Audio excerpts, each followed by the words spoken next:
طنجة نيوز، أول موقع إخباري بشمال المغرب.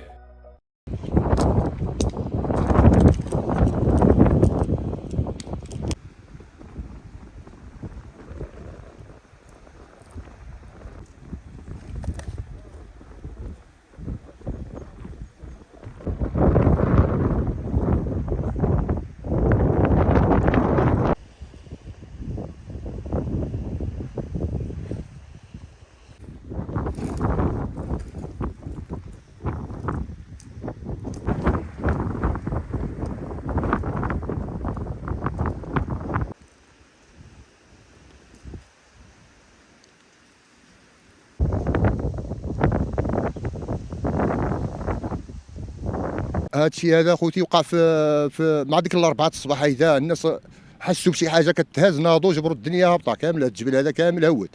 المهم الناس خرجوا في حالهم، هربوا وما عندهم فين يمشيو اصلا، بقاو غير هنايا كيدوروا. هذا ما كاين، والحاله كارثيه كما كتشوفوا.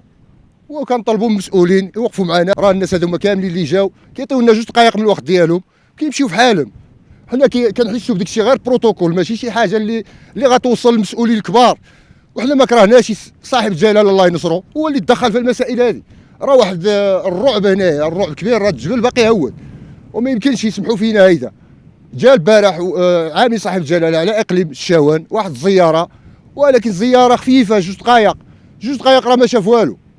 خصو يجي بكري ويدوز من الفوق ويهود ويشوف كل شيء. راه واحد الكارثه هنا راه خياليه، راه ماشي حاجه ما كتدخلش العقل.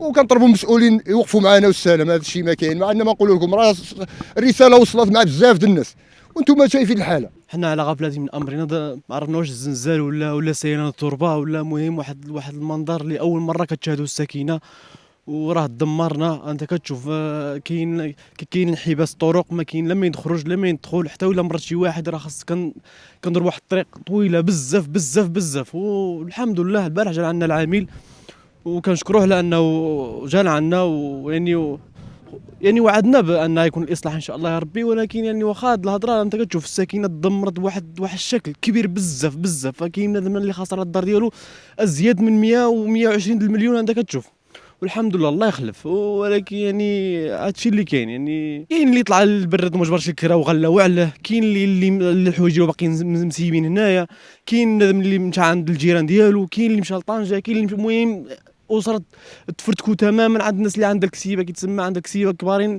شي مات شي باقي عايش. المهم واحد الحاله يرثى لها بمعنى الكلمه. باقي هنا في الشهر الله يا ودي، باقي هنا في الشهر. كاين واحد عندنا واحد الجامعه هنا كيتسمى باقا في الاصلاح، كيبقاو فيها. كاين قلت لك بنادم اللي ولادو عنده فيه يعني يعملوا مدارهم، هو وحده كيطلع البرد مره مع شي واحد مره برا. المهم واحد الحاله لا يرثى لها، والحمد لله. وهذا الشيء جا من عند الله، ما عندنا ما نعملوا. المطالب ديالنا كساكنه طبعا يشوفوا فينا كيتسمى، وحنا سمعنا كيتسمى يعني من قبل انهم قصونا من الدعم اللي عطى سيدنا محمد سيد نصر الله. وكنتمنوا اننا كيتسمى من الهضره يكون كيتسمى غير فراغ. وكنتمنى اننا نتعوضوا كما كيتعوضوا الناس اللي تضروا بحال قصار كبير، بحال العرايش، بحال وزيد. حنا ضرينا واحد المرتبه زايده عليهم. هما كيتسمى غير الماء جا للدار ديالهم يعني ومشى كيتسمى ما رجعوا بحالهم. حنا ما عندنا فين نسكنوا انت كتشوف. يعني صافي يعني الارض اللي باجي يعني باش يعاود مثلا يحرث ولا كذا ما كاينش. انت كتشوف التربه تقلبت، الحجر اللي كان في باطن الارض طلع.